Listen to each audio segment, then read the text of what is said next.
बच्चों, स्वागत है आपका आईसीटी चैनल पे।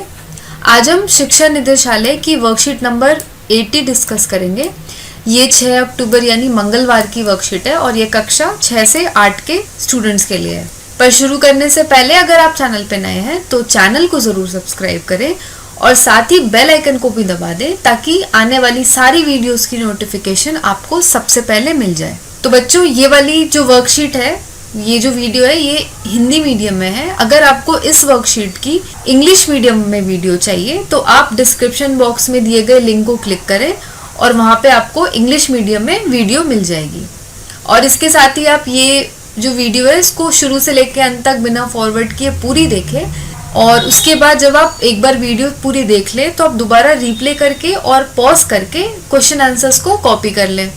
इससे क्या होगा, आपको वर्कशीट अच्छे से समझ में आ जाएगी। तो आइए हम शुरू करते हैं हमारी आज की वर्कशीट। तो फर्स्ट ऑफ ऑल आपको यहाँ पे अपना नाम लिखना है और यहाँ पे आपको अपनी क्लास टीचर का नाम लिखना है।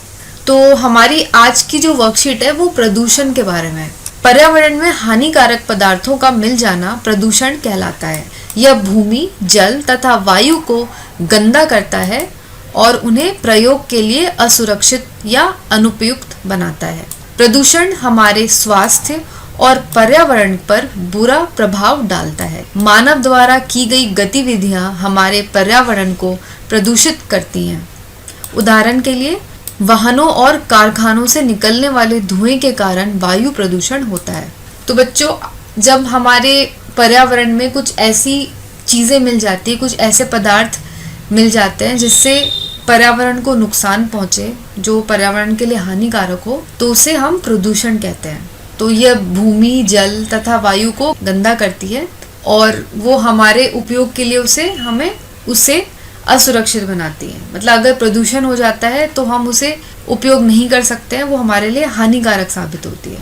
और इसके साथ ही साथ प्रदूषण का हमारे स्वास्थ्य पे भी बहुत बुरा प्रभाव होता है और पर्यावरण यानी हमारे एनवायरनमेंट पे भी बहुत बुरा प्रभाव पड़ता है। और मेन जो कारण है प्रदूषण का वो होता है मानव द्वारा की गई गतिविधियां। हम ऐसे कार्य करते हैं जिससे प्रदूषण होता है। उदाहरण के लिए यहाँ पे उदाहरण दिया हुआ है, वाहनों और कारखानों से निकलने वाले धुएं के कारण वायु प्रदूषण होता है।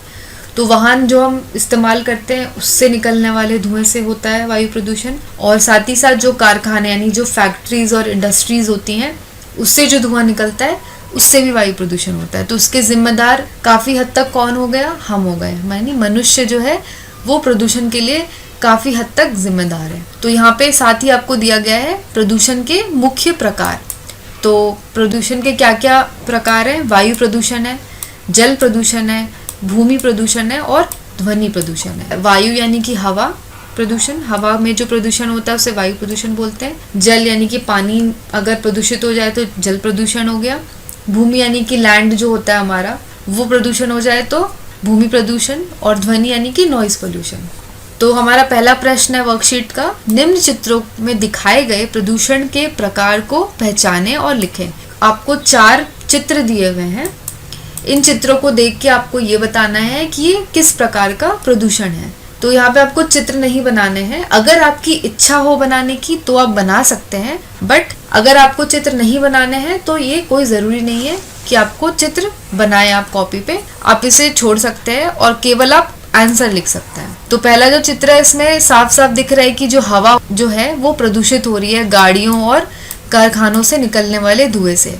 तो पहला आंसर हमारा हो गया वायु प्रदूषण। फिर दूसरे में हमें साफ पता चल रहा है कि ये जो व्यक्ति अपने कानों को बंद किए हुए हैं क्योंकि यहाँ पे काफ़ी ध्वनि प्रदूषण हो रहा है। तो दूसरा चित्र किसका हो गया? ध्वनि प्रदूषण का को दर्शाता है। तीसरे चित्र में ये पाइप से गंदा पानी जो है साफ पानी में छोड़ा जा रहा है, तो ये हो गया जल प्रदूषण। चौथे चित्र में कूड़ा जो है वो ज़मीन पे डाला जा रहा है, गिराया जा रहा है, तो ये हो गया भूमि प्रदूषण।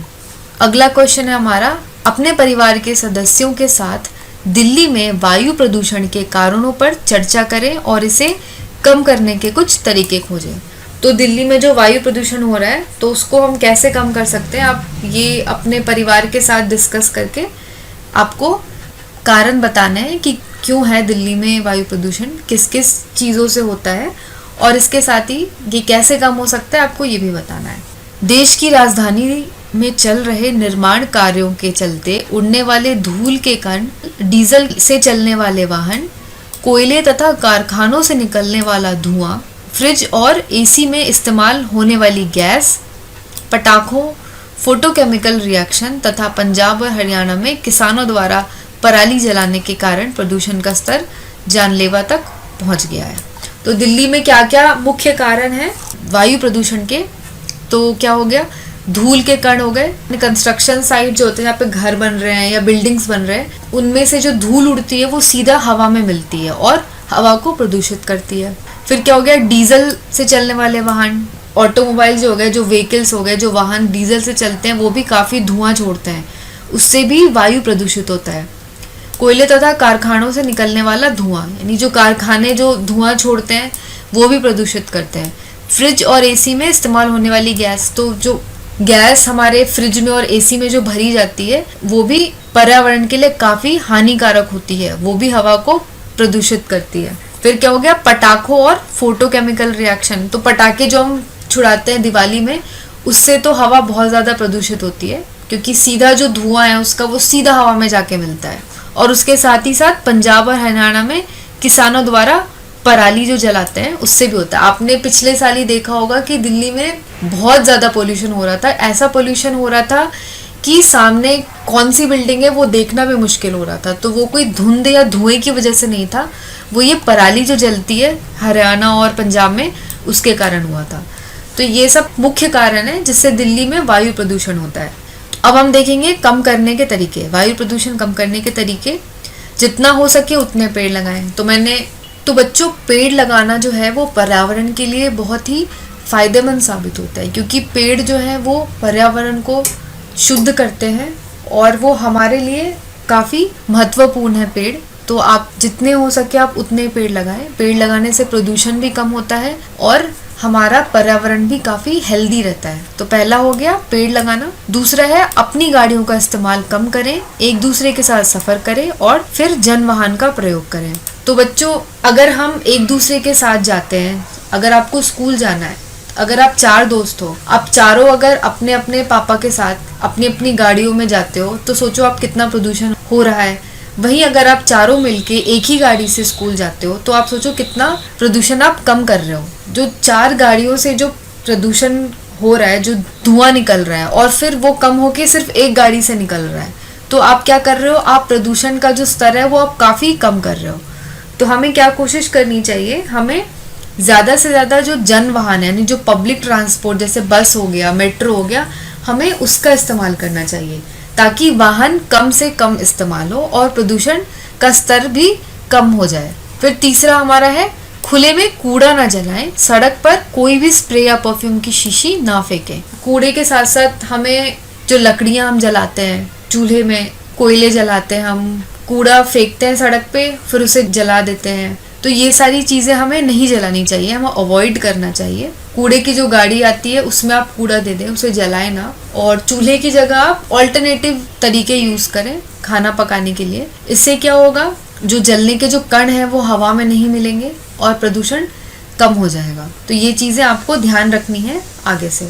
तो बच्चों, यही थी हमारी आज की वर्कशीट, और ये वर्कशीट आपको कैसी लगी ये आप मुझे कमेंट करके ज़रूर बताएं। और साथ ही इस वर्कशीट से रिलेटेड आपके कुछ भी डाउट्स हैं, कुछ भी क्वेश्चंस हैं, तो आप वो भी मुझे कमेंट करके पूछ सकते हैं।